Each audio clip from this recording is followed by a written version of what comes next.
Hello dear student, welcome to my YouTube channel एडॉट sir physics पे आपका एक बार पुनः स्वागत है। लास्ट प्रीवियस वीडियो में हमने डिस्कस किया था ऑक्टाहेड्रल और टेट्राहेड्रल के अंदर क्रिस्टल फील्ड थ्योरी यानी CFT को हम डिस्कस कर रहे थे। तो फर्स्ट पॉइंट हमने देखा था कि मेटल और लिगेंड के बीच आयनिक बॉन्ड फॉर्मेशन होना चाहिए। आयनिक बॉन्ड होता है वो हमेशा पॉजिटिव चार्ज स्पीसीज और नेगेटिव चार्ज स्पीसीज के बीच बनता है। और हमने देखा था कि आयनिक बॉन्ड को इलेक्ट्रोवैलेंट बॉन्ड भी कहा जाता था। अब मेटल के ऊपर पॉजिटिव चार्ज होता है और लिगेंड के ऊपर नेगेटिव चार्ज होता है। Positive negative charge opposite nature के चार्ज होते हैं जो एक दूसरे को क्या करते थे, अट्रैक्ट कर रहे थे। यहाँ तक हमने देखा था। और उसके बाद में हमने देखा था कि मेटल है वो यूजुअली डी ब्लॉक एलिमेंट की होती है और उसके आउटर सेल के अंदर इलेक्ट्रॉन होता है और इलेक्ट्रॉन पर नेगेटिव चार्ज होता है।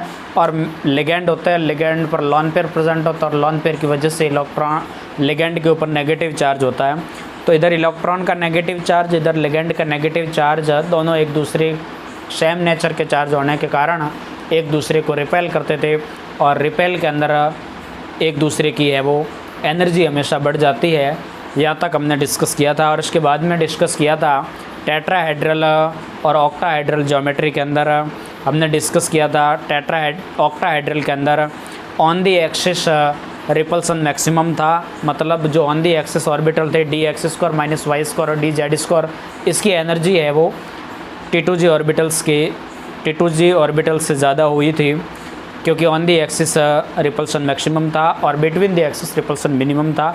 और हमने देखा था कि टेट्राहेड्रल के अंदर between the axis repulsion maximum था, इसलिए dxy dyz और dz² dxy dyz और dzx की एनर्जी है वो मैक्सिमम थी और dx² -y² और dz² यानी इजी ऑर्बिटल की एनर्जी कम थी। यहाँ तक हमने देखा था। आज हम इसके बाद आगे की बात को डिस्कस करेंगे। यानी कि हमने देखा था कि अपने पास में ये d ऑर्बिटल्स थे और नंबर ऑफ d ऑर्बिटल्स कितने होते हैं, 5 d ऑर्बिटल्स होते हैं, 1 2 3 और ये 4 5 हो गए।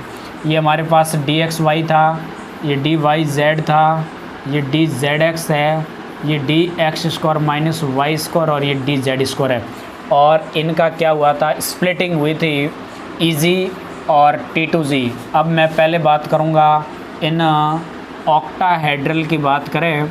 ऑक्टाहेड्रल के अंदर अपन देखेंगे, इन ऑक्टाहेड्रल में CFT की बात करें तो वहाँ पे on the axis repulsion maximum था, मतलब dx² -y² और dz² जिसको हमने इजी कक्षक बोला था उसकी एनर्जी मैक्सिमम हो जाती है। और यहाँ पर जो हमारे पास में T2g ऑर्बिटल है यानी कि dxy dyz और dzx, इसको हमने बोला था T2g ऑर्बिटल और इसकी एनर्जी है वो अपने पास में कम हो जाती थी।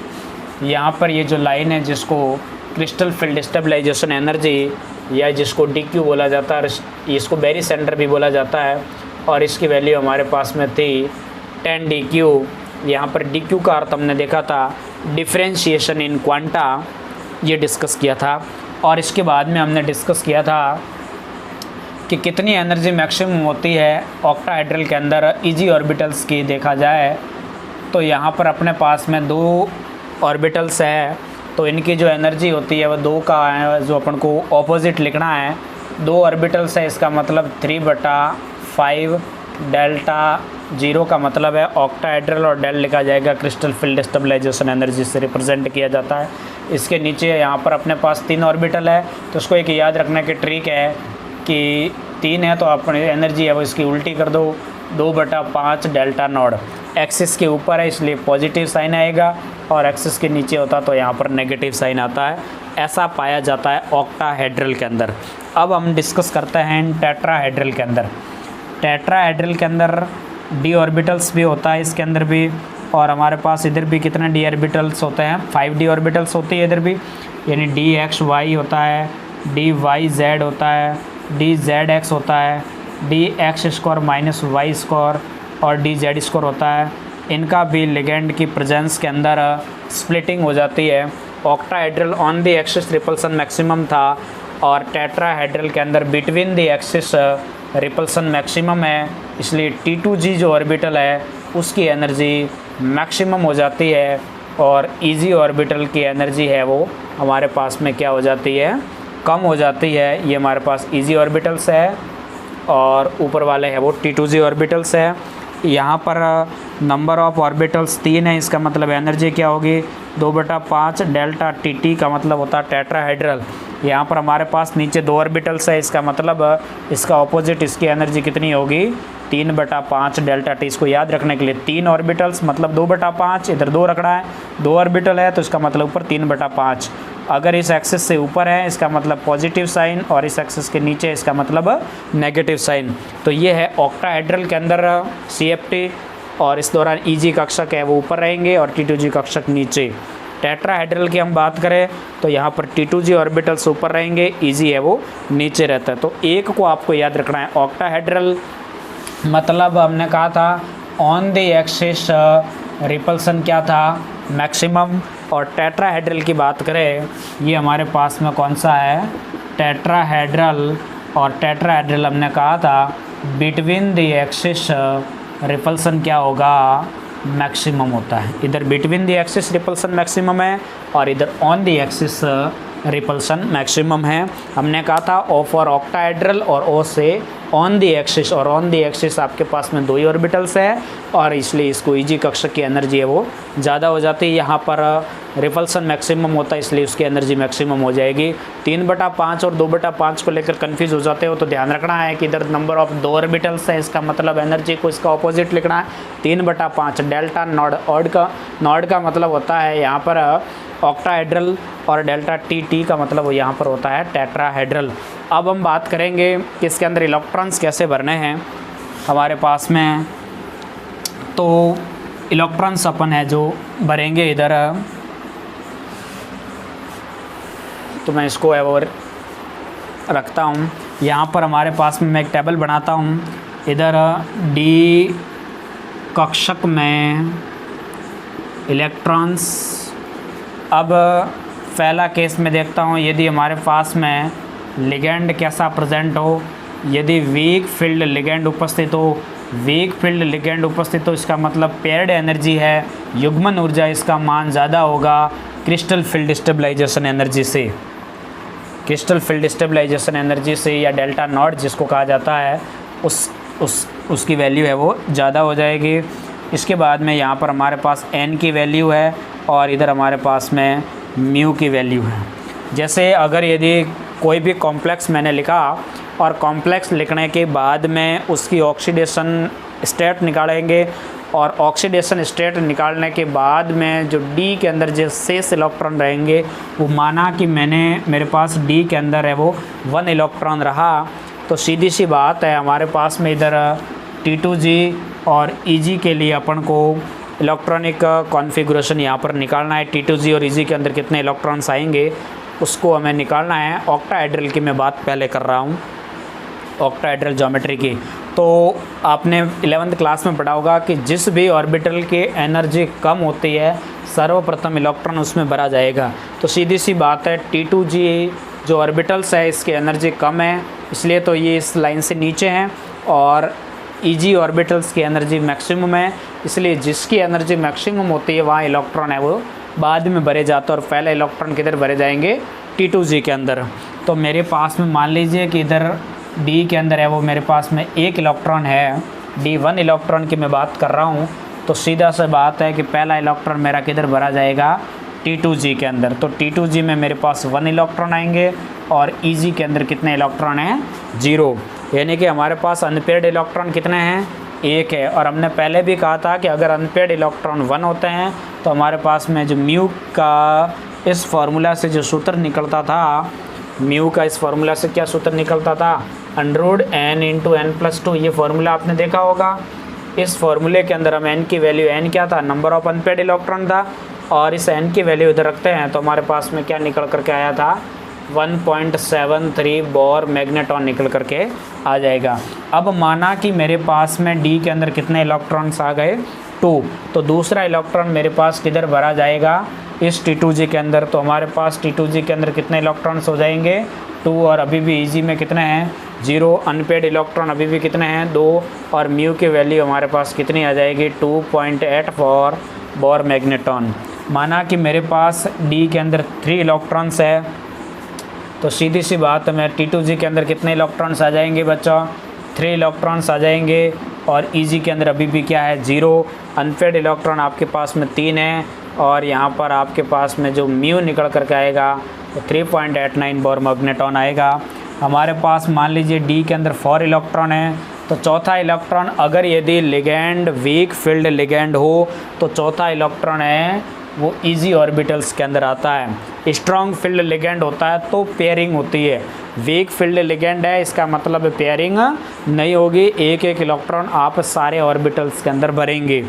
तो हमारे पास D4 इलेक्ट्रॉन्स है, इसका मतलब T2G के अंदर हमारे पास कितने इलेक्ट्रॉन है 3, लेकिन एक इलेक्ट्रॉन किसके पास में है EG के पास में। तो यहाँ पर हमारे पास नंबर ऑफ अनपेड इलेक्ट्रॉन कितने निकल करके आ गए 4। तो हमारे पास यहाँ पर जो म्यू निकल करके आ गया वो कितना आया 4.92 बोर मैग्नेटॉन।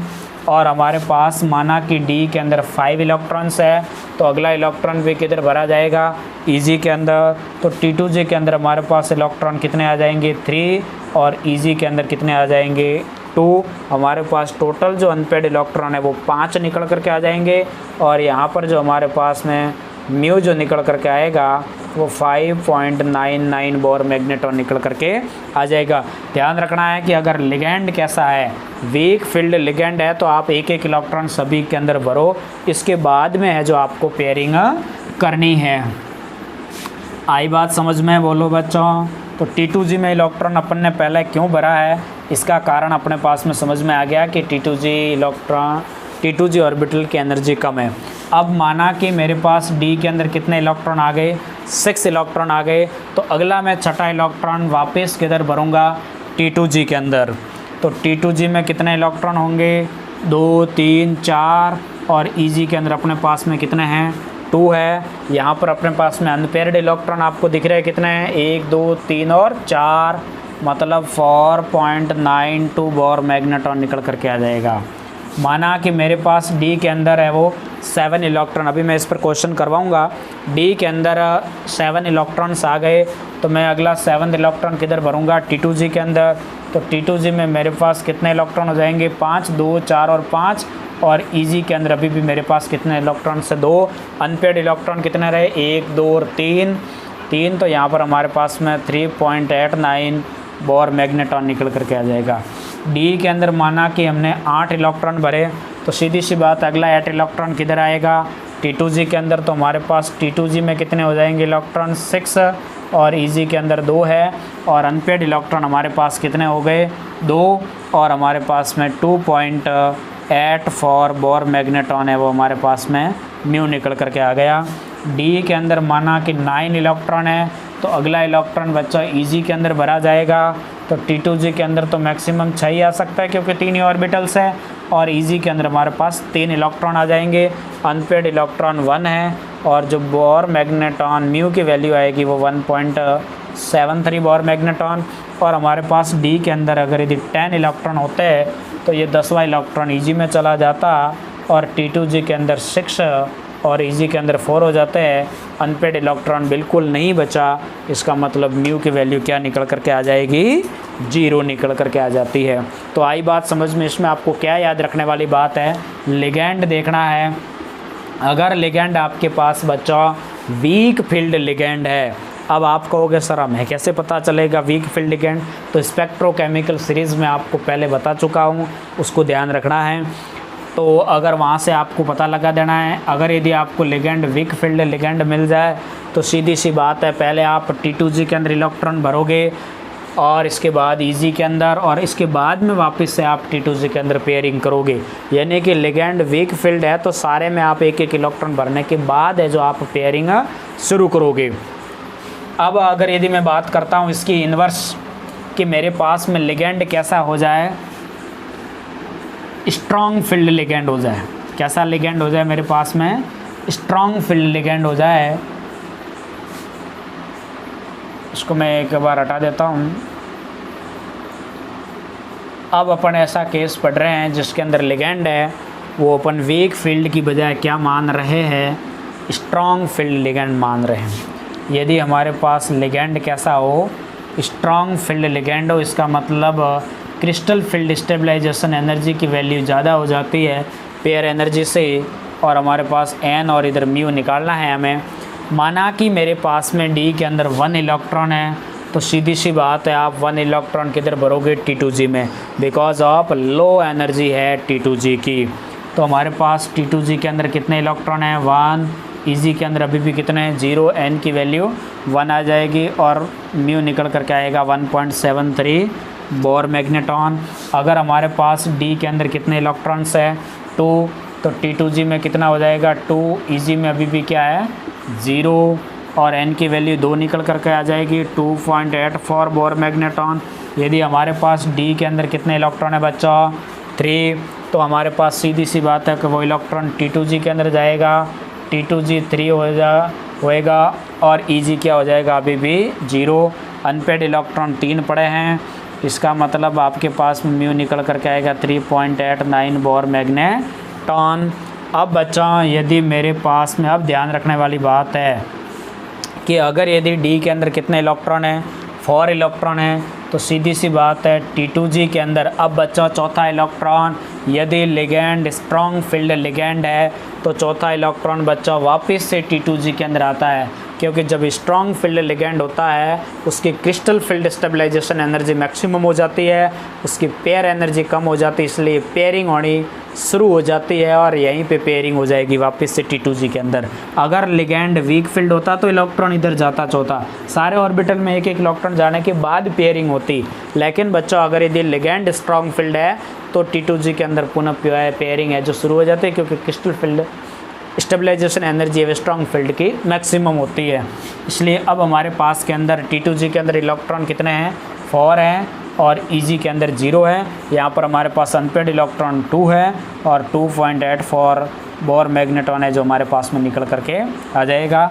और D के अंदर अगर यदि 5 इलेक्ट्रॉन होते तो हमारे पास 5वां इलेक्ट्रॉन भी T2G में आता, तो T2G के अंदर 5 इलेक्ट्रॉन हो जाते हैं, EG के अंदर 0, अनपेड इलेक्ट्रॉन 1 बचता, बोर मैग्नेटॉन 1.73 बोर मैग्नेटॉन है जो हमारे पास निकल करके आ जाता है। तो हमारे पास बच्चों कहने का मतलब है कि आपको लिगेंड पता होना चाहिए।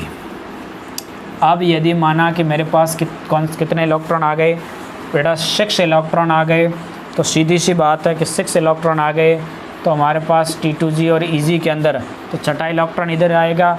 T2G के अंदर 6 है, EG में अभी भी 0 है, अनपेड इलेक्ट्रॉन 0 है और म्यू भी क्या निकल करके आ जाएगा 0। लेकिन अगर यदि D7 इलेक्ट्रॉन आ गए, इसका मतलब अब है जो आप 7वां इलेक्ट्रॉन किधर भरोगे, EG के अंदर, यानी T2G में तो 6 है और EG के अंदर 1 है, अनपेड इलेक्ट्रॉन 1 है और बोर मैग्नेटॉन है वो आपके पास में म्यू है, मैग्नेटिक मोमेंटम है वो 1.73 बोर मैग्नेटॉन आ जाएगा। अगर D के अंदर 8 इलेक्ट्रॉन हुए तो सीधी सी बात है अगला भी इलेक्ट्रॉन EG में जाता, तो हमारे पास T2G के अंदर तो 6 होते और EG के अंदर 2 इलेक्ट्रॉन है, अनपेड इलेक्ट्रॉन 2 पड़े हैं, 1 और 2, तो 2.84 बोर मैग्नेटॉन निकल करके आ जाता। D के अंदर 9 इलेक्ट्रॉन है, इसका मतलब अब EG के अंदर पेयरिंग होगी, तो T2G के अंदर तो 6 है, EG में 3 हो गया, अनपेड इलेक्ट्रॉन 1 है, 1.73 बोर मैग्नेटॉन और D10 होता तो यहाँ पे EG के अंदर भी 4 इलेक्ट्रॉन हो जाते हैं, T2G 6, EG 4, अनपेड इलेक्ट्रॉन 0 और मैग्नेटिक मोमेंटम भी आपके पास में 0 निकल करके आ गया। तो कुल मिलाकर कहने का मतलब है कि अगर लिगेंड वीक फील्ड लिगेंड है बच्चों, वीक फील्ड लिगेंड है तो सारे इलेक्ट्रॉन एक एक ऑर्बिटल्स में भरो, यानी पहला इलेक्ट्रॉन तो T2G में जाएगा, जिसकी एनर्जी कम होती है, जिसकी एनर्जी लो होती है उसके अंदर पहला इलेक्ट्रॉन जाता है और सारे पहला इलेक्ट्रॉन उसमें भरने के बाद में आप है जो EG के अंदर इलेक्ट्रॉन्स भरोगे। अगर लिगेंड स्ट्रॉन्ग फील्ड हुआ तो बच्चों सारे के सारे इलेक्ट्रॉन मतलब पहले तो T2G में आएगा और T2G ऑर्बिटल्स फुल फिल्ड होने के बाद है जो आप नेक्स्ट इलेक्ट्रॉन EG के अंदर है वो भरोगे। इस बात का विशेष ध्यान रखना। अब जब अपन क्वेश्चन करेंगे तब है जो बात आपके जो दिमाग में आएगी कि क्वेश्चन किस प्रकार से आता है। एग्ज़ाम में क्वेश्चन बच्चा पूछा जाता है कि T2G और EG का इलेक्ट्रॉनिक विन्यास बताओ, ज्योमेट्री वगैरह बताओ सब। जैसे आपके पास में क्वेश्चन आ गया बच्चा सीधी सी बात है, आपके पास एक क्वेश्चन आ गया जैसे TiH2O का होल 6 3 पॉजिटिव, इसके अंदर आपसे कहा गया कि इसका है जो आप इलेक्ट्रॉनिक कॉन्फ़िगरेशन बताओ, T2G और EG का इलेक्ट्रॉनिक कॉन्फ़िगरेशन बताओ। ऐसा एक क्वेश्चन आपसे पूछा गया, ज्योमेट्री वगैरह सब फाइंड आउट करो।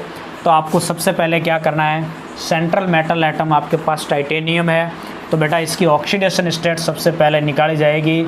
ऑक्सीडेशन स्टेट इसकी क्या निकल करके आ जाएगी, टाइटेनियम जिसकी भी ज्ञात करनी उसको हम X मानते थे, X प्लस, और ये H2O न्यूट्रल फील्ड लिगेंड है, इसका मतलब इसकी ऑक्सीडेशन स्टेट 0 निकल करके आ जाएगी, और बराबर करके +3 करोगे तो आपके पास में ऑक्सीडेशन स्टेट कितनी निकल करके आ जाएगी, +3। इसके बाद आप इलेक्ट्रॉनिक कॉन्फ़िगरेशन टाइटेनियम का जो एटॉमिक नंबर आपके पास होता है 22 होता है, 21 स्कैंडियम का, स्कैंडियम के बाद आता है टाइटेनियम, इसके ऊपर चार्ज है वो आपके +3 निकल करके आ गया। इसका इलेक्ट्रॉनिक कॉन्फ़िगरेशन आप लिखोगे तो ये आपके पास में 18 और 2 20, और आपके पास में ये 22 निकल करके आ गया।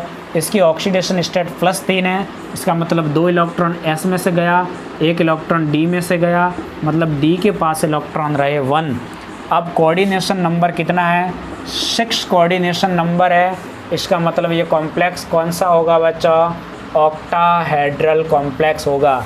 अगर कोऑर्डिनेशन नंबर 4 होता तो टेट्राहेड्रल कॉम्प्लेक्स था। ऑक्टाहेड्रल कॉम्प्लेक्स इसलिए है कि इसका कोऑर्डिनेशन नंबर 6 है, इसका मतलब ये ऑक्टाहेड्रल, ये बच्चों आपके पास में d ऑर्बिटल्स थे 1 2 3 4, और d के अंदर कितना इलेक्ट्रॉन्स है, 1 इलेक्ट्रॉन है, और लिगेंड की प्रेजेंस के अंदर इसकी स्प्लिटिंग हो जाती है। हमने कहा था EG ऑर्बिटल्स ऊपर रहते हैं और T2G ऑर्बिटल्स है वो आपके पास में नीचे रहते हैं।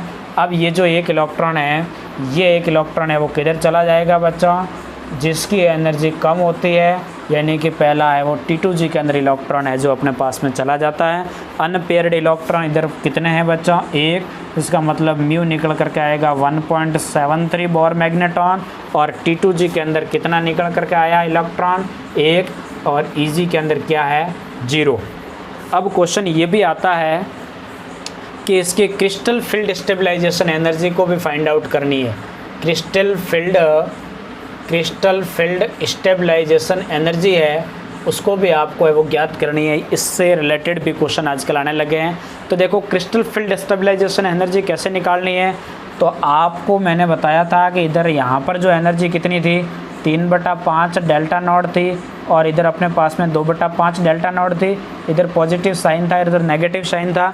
तो देखो क्रिस्टल फील्ड स्टेबलाइजेशन एनर्जी कैसे निकालनी है, बहुत ध्यान से देखना। और क्वेश्चन आता है, सबसे पहले T2G के अंदर कितने इलेक्ट्रॉन है, 1 इलेक्ट्रॉन है, और इसकी एनर्जी कितनी है, तो -2/5 डेल्टा नॉट है, प्लस EG के अंदर कितने इलेक्ट्रॉन है, 0, इंटू EG की एनर्जी कितनी होती है, 3/5 डेल्टा नॉट।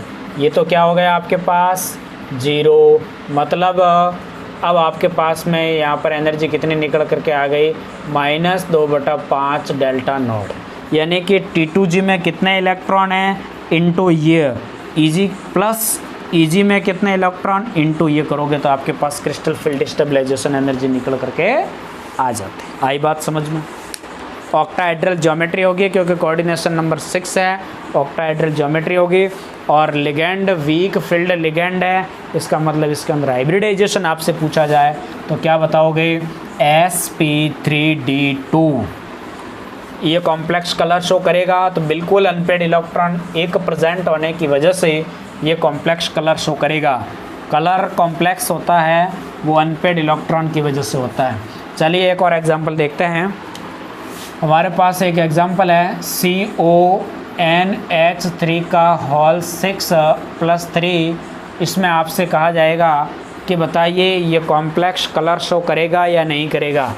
क्या बताना है कि इस कॉम्प्लेक्स है ये कलर शो करेगा या बच्चों नहीं करेगा, ये है वो आपको बताना है आंसर। तो सबसे पहले आप इसकी क्या निकालो बच्चों, oxidation state of central metal atom, मतलब कोबाल्ट की क्या निकल करके आ जाएगी आपके पास में। यहाँ पर वापस वही अमोनिया न्यूट्रल लिगेंड है, इसका मतलब यहाँ पर जो हमारे पास ऑक्सीडेशन स्टेट निकल करके आएगी वो +3 आएगी, सीधी सी बात है। अब आपके पास में कोबाल्ट है और कोबाल्ट का एटॉमिक नंबर 27 प्लस चार्ज है वो +3, इलेक्ट्रॉनिक कॉन्फ़िगरेशन आप लिखोगे तो 18 और ये 20 और आपके पास ये 27, चार्ज है +3, इसका मतलब 2 इलेक्ट्रॉन S में से गया, 1 इलेक्ट्रॉन D में से गया, D के अंदर इलेक्ट्रॉन बच्चे 6। अब कोऑर्डिनेशन नंबर इनका भी कितना है, 6 है बच्चों। मतलब ये कौन सा कॉम्प्लेक्स है, तो आपको देखते ही पता लग जाना चाहिए कि ये कॉम्प्लेक्स है वो ऑक्टाहेड्रल कॉम्प्लेक्स है। इसका मतलब ऑक्टाहेड्रल कॉम्प्लेक्स है तो D के अंदर आपके पास नंबर ऑफ ऑर्बिटल्स होते हैं वो 5 होती है, 1 2 3 4 5, और इलेक्ट्रॉन D के अंदर कितने भरे हुए 6, 1 2 3 4 5 और 6। लेकिन इसका क्या हो जाता है, स्प्लिटिंग, कौन से कक्षक ऊपर रहते हैं, ईजी, और T2G कक्षक है वो अपने पास में क्या रहते हैं, नीचे रहते थे। ये आपके पास में यहाँ की जो एनर्जी थी वो 3/5 डेल्टा ओ थी और यहाँ की जो एनर्जी थी आपके पास -2/5 डेल्टा नॉट थी। 6 इलेक्ट्रॉन है। हमने कहा था कि आपको लिगेंड देखना है। लिगेंड आपके पास कैसा है, अमोनिया है, वो स्ट्रॉन्ग फील्ड लिगेंड है। इसका मतलब इलेक्ट्रॉन्स की क्या हो जाएगी, पेयरिंग हो जाएगी। मतलब सारे के सारे इलेक्ट्रॉन किधर भरे जाएंगे, T2G के अंदर भरे जाएंगे। बोलो 6 के 6 इलेक्ट्रॉन हो गए, 7वां इलेक्ट्रॉन होता तो इजी में जाता, लेकिन 6 ही इलेक्ट्रॉन है। तो हमने कहा था कि अगर स्ट्रॉन्ग फील्ड लिगेंड होता है तो सारे के सारे पहले T2G के अंदर इलेक्ट्रॉन भरे जाते हैं।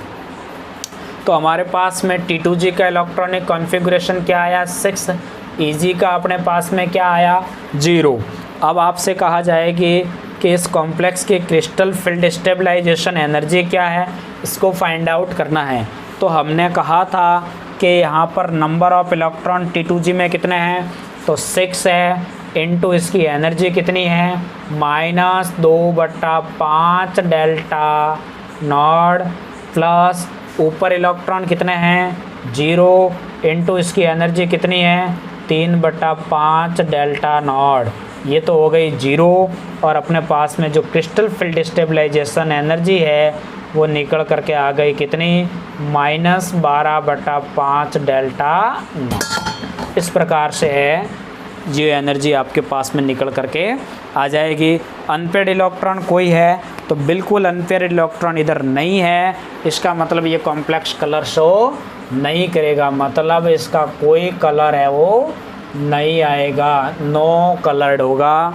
और अनपेड इलेक्ट्रॉन नहीं है मतलब इसकी नेचर कैसी होगी, डाया मैग्नेटिक नेचर होगी।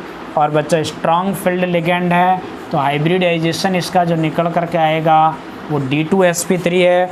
इसकी ज्योमेट्री कैसी है, ऑक्टाहेड्रल इसकी ज्योमेट्री है, लो स्पिन मॉलिक्यूल है, इनर ऑर्बिटल कॉम्प्लेक्स।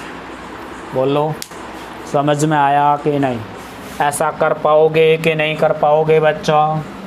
चलिए मैं आपको एक होमवर्क देता हूँ और उसको है जो आपको करके आना है और उसको मैं बताना है कि बिल्कुल ये कॉम्प्लेक्स कलर शो करेगा या नहीं करेगा, सारी चीज़ें हैं वो आपको बतानी है।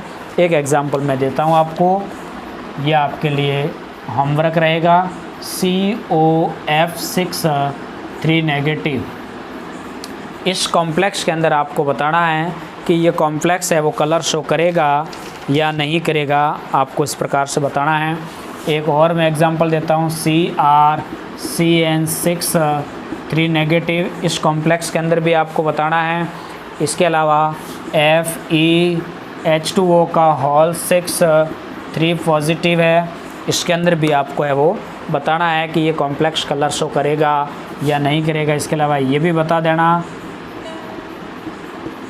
इन सारे यानी कि फर्स्ट ईयर, सेकेंड, थर्ड और फोर्थ, इन चारों क्वेश्चंस के अंदर आपको बताना है कि ये कंपाउंड कलर शो करेगा या नहीं करेगा, मतलब कलर कॉम्प्लेक्स है या नहीं है, कलर प्रदर्शित करेगा या नहीं। इसके अलावा n बताना है, म्यू बताना है, इसकी ज्योमेट्री बतानी है। इसके अलावा बच्चों इसका नेचर बतानी है, मैग्नेटिक नेचर, डायामैग्नेटिक, पैरामैग्नेटिक कैसा होगा, ये सारी चीज़ें हैं वो आपको क्या करनी है, ज्ञात करनी है। ये आपका वर्क है और इसको करके आपको बच्चों कमेंट बॉक्स के अंदर है वो इसका आंसर देना है। आपको मैं एक बार बता देता हूँ, लिगेंड अगर पता नहीं हो तो मैं बता देता हूँ, मैंने वैसे 3 बार बता चुका हूँ कि स्ट्रॉन्ग फील्ड और वीक फील्ड लिगेंड की व्याख्या वीबीटी नहीं कर पाई थी, उसकी व्याख्या है वो किसने की है, सीएफटी ने की है। किसने की है, सीएफटी, जो crystal field stabilization crystal field theory है सीएफटी, वो इस रंग की strong field, weak field, ligand की सबकी व्याख्या ये करती है। एक बार मैं बता देता हूँ, आई, बर्बादी, सनी, क्लास से फरार, ओह,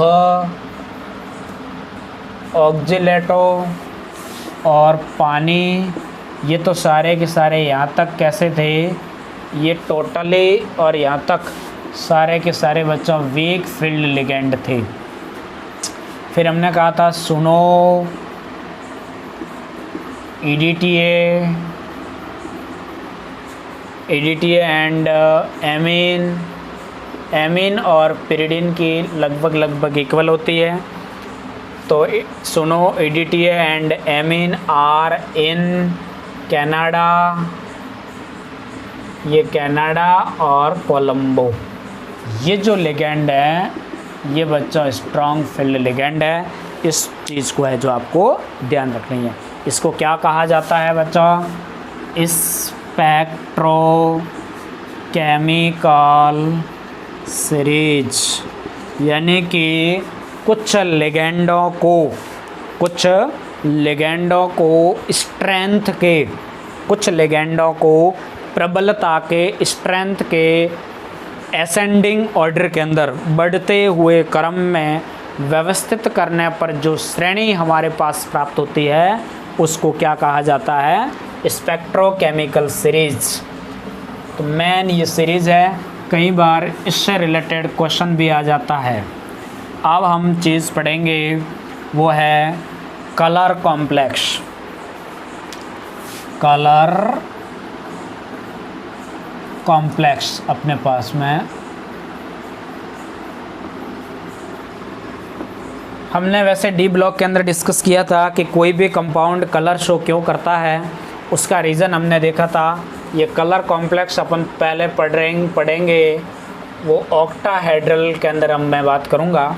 और कलर कॉम्प्लेक्स का रीज़न मैंने बताया था कि डी ट्रांजिशन की वजह से कोई भी कंपाउंड है वो कलर शो करता है। यानी जिस भी कंपाउंड के पास D1 से लगा करके D9 तक इलेक्ट्रॉन प्रेजेंट होते हैं, मतलब अनपेयर्ड इलेक्ट्रॉन प्रेजेंट होते हैं, वो सारे के सारे कंपाउंड, सारे के सारे मेटल्स, सारे के सारे आयंस कलर शो करेंगे। अब क्या देखो इसमें क्या होता है, हमारे पास में ये D ऑर्बिटल्स है और D के अंदर कितनी ऑर्बिटल्स होती है, 5 ऑर्बिटल्स होती है। ये क्या है आपके पास बच्चों, D ऑर्बिटल्स है। मैं बात कर रहा हूँ ऑक्टाहेड्रल के, तो EG ऑर्बिटल्स है वो ऊपर रहते हैं और जो T2G ऑर्बिटल्स है वो क्या रहते हैं, नीचे रहते हैं। ये हमने देखा। अब सपोज करो कि मैंने इसके अंदर 5 इलेक्ट्रॉन्स भर दिए। कितने इलेक्ट्रॉन्स भर दिए, 5, और स्ट्रॉन्ग फील्ड लिगेंड के हिसाब से मैंने 5 इलेक्ट्रॉन इसके अंदर सपोज करो कि मैंने भर दिए। अब यहाँ पर T2G के अंदर 1 इलेक्ट्रॉन आपको दिख रहा है, वो कैसा इलेक्ट्रॉन है, ये अनपेयर्ड इलेक्ट्रॉन है। कैसा इलेक्ट्रॉन है, ये अनपेयर्ड इलेक्ट्रॉन है। अब इस इलेक्ट्रॉन को क्या किया जा रहा है, यूनिवर्स से, यानी कि ब्रह्मांड के अंदर खूब सारी एनर्जी है, यूनिवर्स से इसको क्या किया जा रहा है बच्चों, एनर्जी सप्लाई की जा रही है। मतलब इसको एनर्जी एब्जॉर्ब करवाया जा रहा है। इसको जो violet, indigo, blue, green, yellow, orange, red, इस रेंज का लाइट अप्लाई कर रही है। विब्ग्योर की रेंज का लाइट अप्लाई कर रहा है। लाइट क्या होती है? एनर्जी का एक फॉर्म है। तो या तो आप एनर्जी सप्लाई करो या विबग्योर की रेंज की लाइट जब इस इलेक्ट्रॉन पर अप्लाई की जाती है, सप्लाई की जाती है, एब्जॉर्व की जाती है, तो ये इलेक्ट्रॉन क्या करता है? एक्साइटेड हो जाता है। क्या हो जाता है? ये इलेक्ट्रॉन एक्साइटेशन हो जाता है, बहुत ज़्यादा उत्तेजित। अभी ये ग्राउंड स्टेट में था, जैसे इस पर एनर्जी सप्लाई की तो ये इलेक्ट्रॉन एनर्जी को लेकर के एक्साइटेड हो जाता है और इस T2G से जंप करके वो इलेक्ट्रॉन किधर आ जाता है बच्चों? Eg के अंदर आ जाता है। सारी की सारी एनर्जी को लेकर के वो Eg के अंदर है वो आ जाता है। कुछ एनर्जी पेयरिंग के अंदर खर्च हो जाती है, बाकी सारी की सारी एनर्जी को ये वापस रिलीज़ कर देता है, क्योंकि यहाँ पर ये Eg के अंदर ये इलेक्ट्रॉन होता है वो बच्चों अनस्टेबल होता है, इसलिए ये वापस से अपनी सारी की सारी एनर्जी को लेकर के वापस से अपने T2G ऑर्बिटल के अंदर आ जाता है। तो T2G से कहाँ गया था वो? Eg में। ये भी D ऑर्बिटल्स था, इधर भी D के अंदर गया, मतलब इसको DD ट्रांजिशन कहा जाएगा। T2G से Eg के अंदर गया है। तो T2G के अंदर यहाँ पर हमने इस अनपेड इलेक्ट्रॉन को एनर्जी सप्लाई की थी, तब जाकर के ये Eg ऑर्बिटल के अंदर चला गया। वहाँ वो अनस्टेबल रहता है, इसलिए वापस क्या होता है? ये कुछ एनर्जी रिलीज़ करता है, ये कुछ रेडिएशन रिलीज़ करता है। और जो आपको पता है बच्चों, जो एनर्जी रिलीज़ होती है वो एनर्जी क्या होती है अपने पास में? hc/λ होती है। h प्लैंक का कांस्टेंट है और c क्या है? वेलोसिटी ऑफ लाइट की वेलोसिटी, और ये प्लैंक कांस्टेंट है। ये दोनों ही चीज़ क्या है? कांस्टेंट है अपने पास में, यानी कि चेंज क्या हो रहा है? लैम्बडा। और लैम्बडा और एनर्जी के बीच में आपको पता है इन्वर्सली प्रोपोर्शनल का रिलेशन होता है, यानी कि अगर एनर्जी जितनी ज़्यादा अप्लाई होगी तो उतना वेवलेंथ यानी कि लैम्बडा जो होगा वो क्या होगा? कम होगा। और सारे के सारे कलर का लैम्बडा क्या होता है? अलग अलग होता है। वॉयलेट का लैम्बडा होता है, इंडिगो का लैम्बडा होता है, ब्लू का लैम्बडा होता है, ग्रीन का लैम्बडा होता है, येलो का लैम्बडा होता है, ऑरेंज का लैम्बडा होता है, रेड का लैम्बडा होता है। यानी कि सबसे ज़्यादा जो लैम्बडा होता है वो रेड कलर का होता है। लेफ़्ट टू राइट जाते हैं तो लैम्बडा क्या होता है? बढ़ता है, और राइट टू लेफ़्ट जाते हैं तो अपने पास में लैम्बडा घटता है। यानी कि सबसे कम लैम्बडा होता है वो वायलेट का होता है, और सबसे ज़्यादा जो तरंगदैर्ध्य होती है, वेवलेंथ होती है, वो रेड कलर की होती है। तो सारे के सारे कलर का लैम्बडा होता है। तो अपने पास में जितनी भी एनर्जी रिलीज होगी, जिस रेंज की एनर्जी रिलीज होगी, उसके बेस पे अपन लैम्बडा फाइंड आउट कर देंगे, और लैम्बडा की जो रेंज होगी उस रेंज के आधार पर हमें कलर फाइंड आउट हो जाएगा। मतलब वो जो आयंस होगा हमें उस कलर का है वो दिखाई देता है। ये चीज़ें आपको है वो ध्यान रखनी है। आई बात समझ में? अब हम देखेंगे एक सुदर्शन चक्र में बनाता हूँ आपको। उस चक्र के अंदर क्या होता है, जो भी मान लीजिए कि आपने रेड कलर को एब्जॉर्व किया है, तो वैसे मैंने बात ये पहले डी ब्लॉक के अंदर बता दी थी कि कोई भी एलिमेंट्स हो या कोई भी आयंस हो अथवा कोई भी मेटल्स हो और या कोई भी कॉम्प्लेक्स हो, जिस कॉम्प्लेक्स जो कलर वो एब्जॉर्व करता है उसका कॉम्प्लीमेंट्री कलर है वो उसको क्या होता है? अपीयर होता है। वो कॉम्प्लीमेंट्री कलर है वो रिफ्लेक्टेड होता है। तो हमारे पास में एक सुदर्शन चक्र बनाना है। कैसा चक्र बनाना है बच्चों? सुदर्शन चक्र बनाना है। और सुदर्शन चक्र आपके एग्ज़ाम के अंदर बहुत ज़्यादा हेल्प करने वाला है। तो आपको क्या करना है, एक चक्र बनाना है, और या फिर ऐसा नहीं बनाओ तो है वो आपको एक लाइन ऐसे खींचनी है, एक लाइन इस प्रकार खींचनी है, और एक लाइन आपको है वो इस प्रकार खींचनी है। यहाँ पर आपको लिखना है वॉयलेट। इंडिगो को आप कैलकुलेट नहीं करना है, वॉयलेट इंडिगो छोड़ दो। ब्लू, ग्रीन, येलो, ऑरेंज और रेड अपने पास में।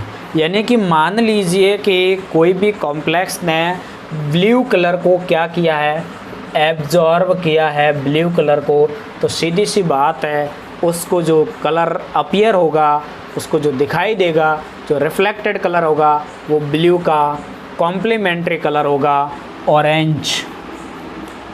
ब्लू का कॉम्प्लीमेंट्री कलर ऑरेंज है वो उसको क्या होगा? रिफ्लेक्टेड होगा।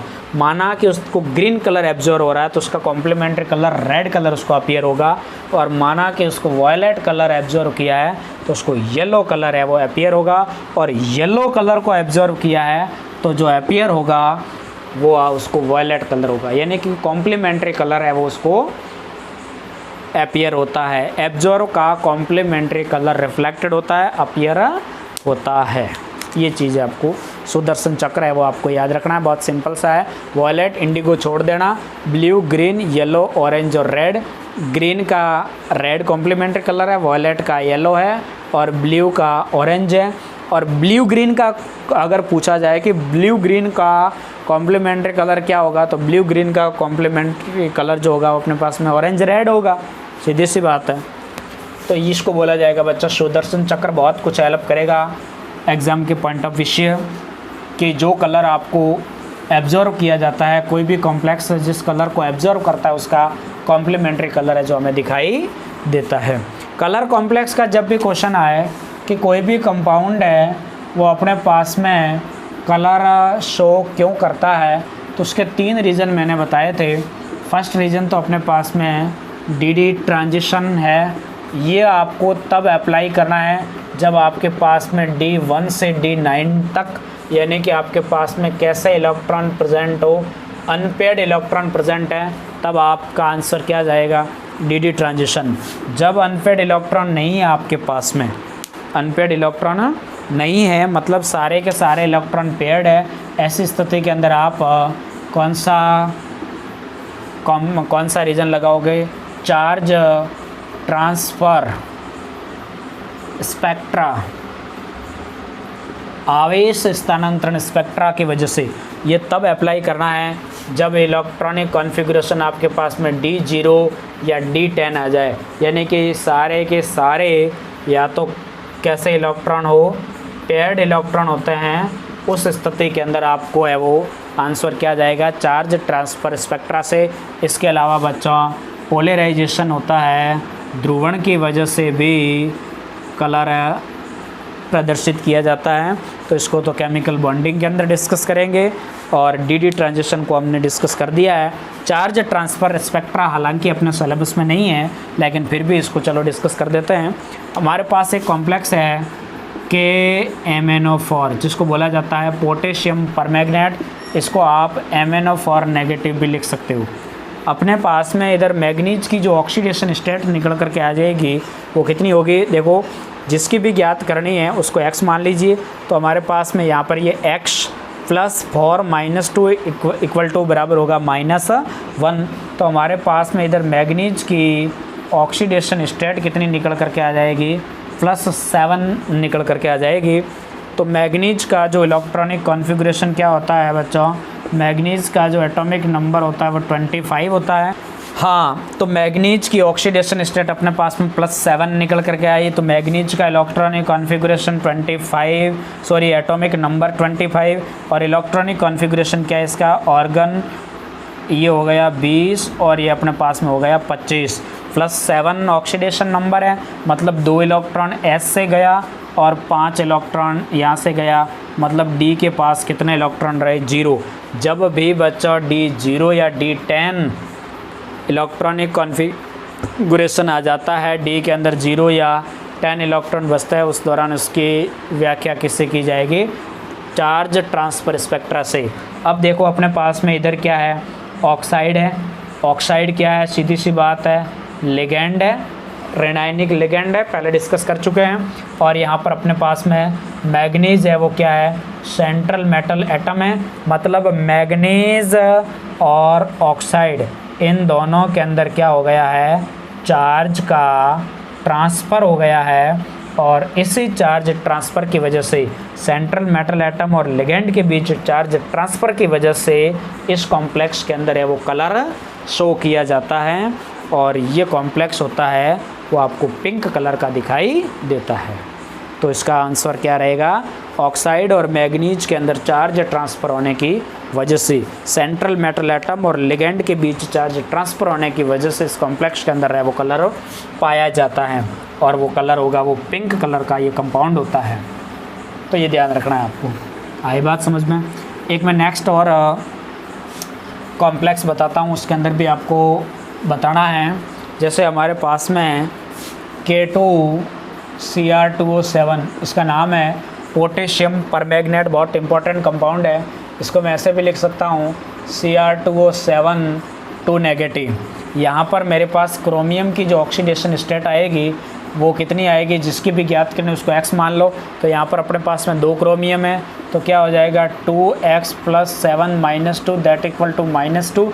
यहाँ पर अपने पास में 2x - 14 दैट इक्वल टू -2, और 2x बराबर 12 करोगे तो x बराबर अपने पास में यहाँ पर है वो +6 निकल करके आ जाएगी ऑक्सीडेशन स्टेट।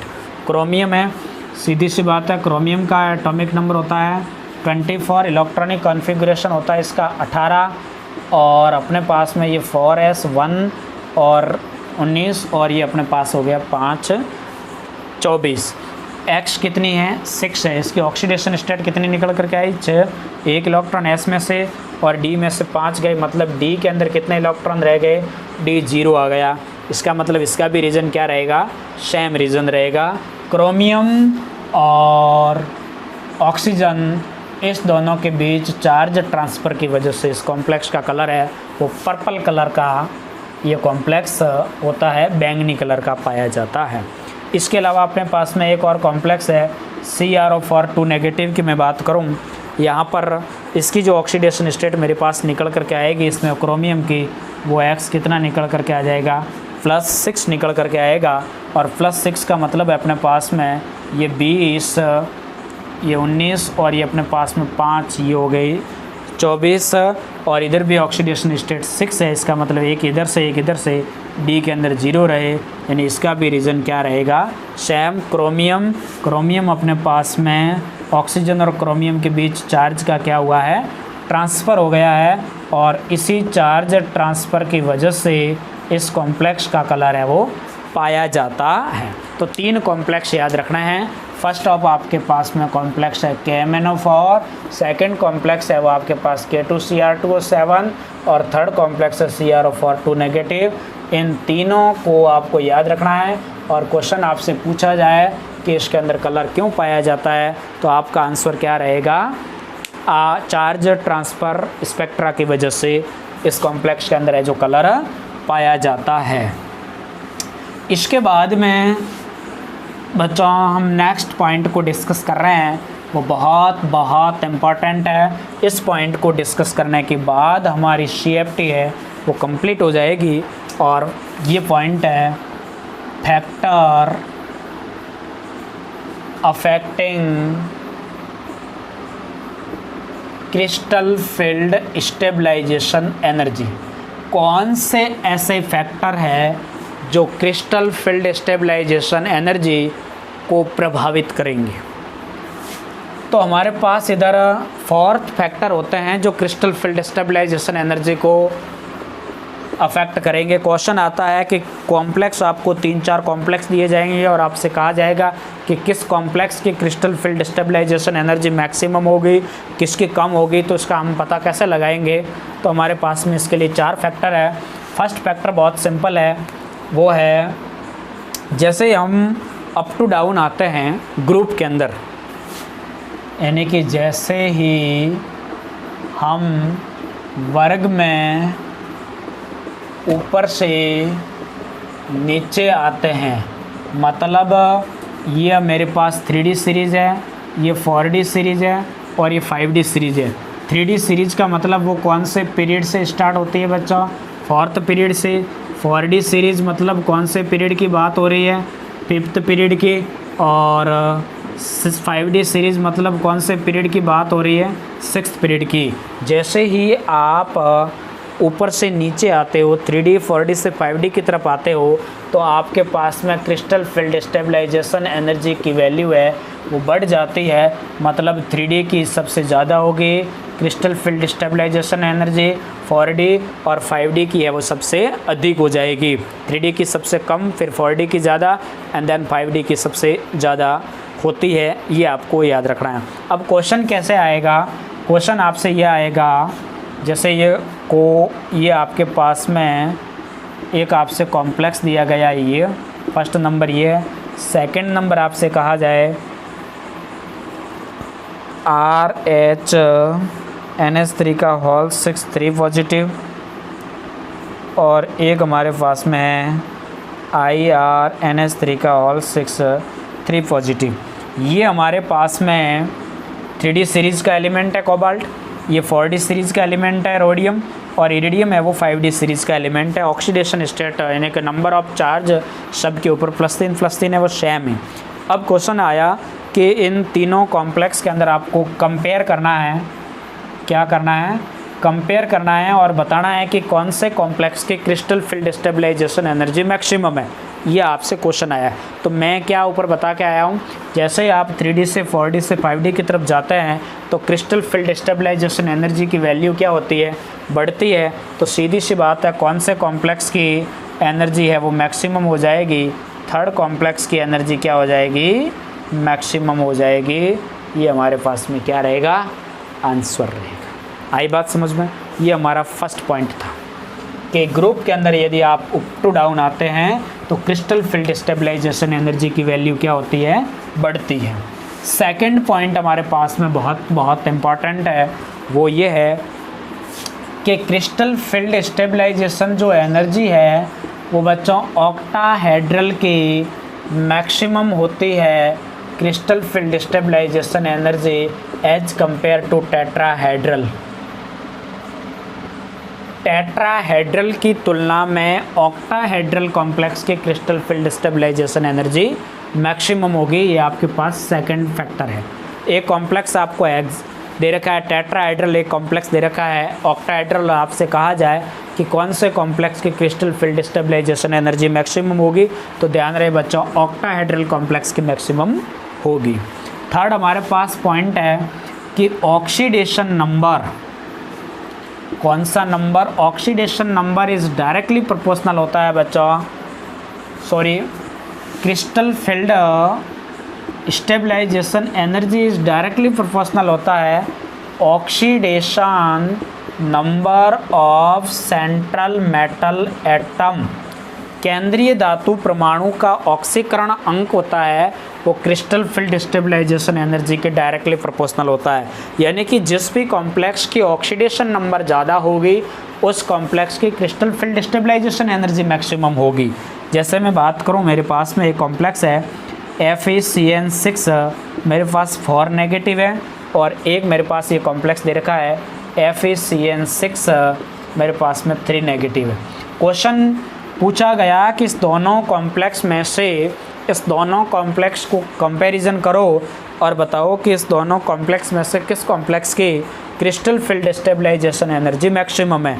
तो सीधी सी बात है, मैंने कहा crystal field stabilization energy oxidation number के डायरेक्टली प्रोपोर्शनल है। सेंट्रल मेटल एटम का आयरन है और यहाँ पर हमारे पास आयरन की जो ऑक्सीडेशन स्टेट निकल करके आती है वो कितनी है, +2 है। इधर हमारे पास आयरन की ऑक्सीडेशन स्टेट निकल करके आती है वो क्या होगी, +3। तो सीधी सी बात है, जिस कॉम्प्लेक्स की ऑक्सीडेशन नंबर ज़्यादा होगी उस कॉम्प्लेक्स की क्रिस्टल फील्ड स्टेबलाइजेशन एनर्जी भी क्या होगी, मैक्सिमम होगी। ये थर्ड फैक्टर था। और हमारे पास एक लास्ट और अंतिम फोर्थ फैक्टर है, वो ये है, बहुत इम्पोर्टेंट वो फैक्टर है बच्चों कि अगर लिगैंड आपके पास में, यदि लिगैंड स्ट्रॉन्ग फील्ड लिगैंड है तो सीधी सी बात है कि उसकी crystal field stabilization energy maximum होगी। और अगर यदि आपके पास में वीक फील्ड लिगैंड है तो बच्चा उसकी क्रिस्टल फील्ड स्टेबलाइजेशन एनर्जी क्या होगी, कम होगी। जैसे आपसे क्वेश्चन कहा जाए कि CrNH3 का होल 6 +3, ये एक क्वेश्चन दे रखा है। सेकंड ऑप्शन में आपको दे रखा है Cr आपसे H2O का होल 6 3 पॉजिटिव एक दे रखा है, और एक आपसे दे रखा है CrCN6 3 नेगेटिव दे रखा है, और एक चौथा ऑप्शन आपसे दे रखा है CrCl6 3 नेगेटिव, ये आपसे दे रखा है। आई बात समझ में। और आपसे इस चारों कॉम्प्लेक्स में कहा गया कि बताओ किसकी क्रिस्टल, इस चारों कॉम्प्लेक्स को कंपैरिजन करके बताइए कि कौन से कॉम्प्लेक्स की क्रिस्टल फील्ड स्टेबलाइजेशन जो एनर्जी है, क्रिस्टल फील्ड स्टेबलाइजेशन एनर्जी है वो मैक्सिमम किसकी है, ये आपको फाइंड आउट करना। अब इस प्रकार के प्रश्नों में आपके माइंड के अंदर क्या आना चाहिए, स्पेक्ट्रोकेमिकल सीरीज आनी चाहिए। मतलब बर्बादी, सनी, क्लास से फरार, ओह, ऑक्जिलेटो, पानी, सुनो, इडिटिए and ammonia are in Canada and Colombo. तो बच्चों सीधी सी बात है कि सबसे ज़्यादा स्ट्रॉन्ग फील्ड तो आपके पास साइनाइड है, मतलब 3 नंबर वाला सबसे ज़्यादा स्ट्रॉन्ग लिगेंड है साइनाइड। इसका मतलब इसकी crystal field stabilization energy maximum होगी। दूसरी चीज़ है अमोनिया वाला कॉम्प्लेक्स, इसका मतलब फर्स्ट कॉम्प्लेक्स के crystal field stabilization energy maximum. Third number पर हमारे पास आता है वाटर मॉलिक्यूल्स। वाटर मॉलिक्यूल्स है वो अपने पास में सेकंड ऑप्शन में है, और इसके बाद में अंतिम आएगा जिसकी सबसे कम होगी वो कौन सा है, फोर्थ नंबर वाला हैलोजन। इस प्रकार से आपको इस प्रकार के क्वेश्चंस के आंसर देना है। तो ये हमारा CFT है वो यहीं पे संपन्न होता है। नेक्स्ट वीडियोज़ के अंदर हम बच्चों आइसोमेरिज्म को डिस्कस करेंगे। अगर यदि हमारा ये वीडियो आपको पसंद आया है तो लाइक ज़रूर करें, कमेंट करें, शेयर करें, ज़्यादा से ज़्यादा मैक्सिमम से मैक्सिमम इस वीडियो को देखें, समझें, पढ़ाई करें और व्यवस्थित तरीके से कमेंट करें। और कोई प्रॉब्लम हो तो कमेंट के अंदर ज़रूर बताएं। धन्यवाद।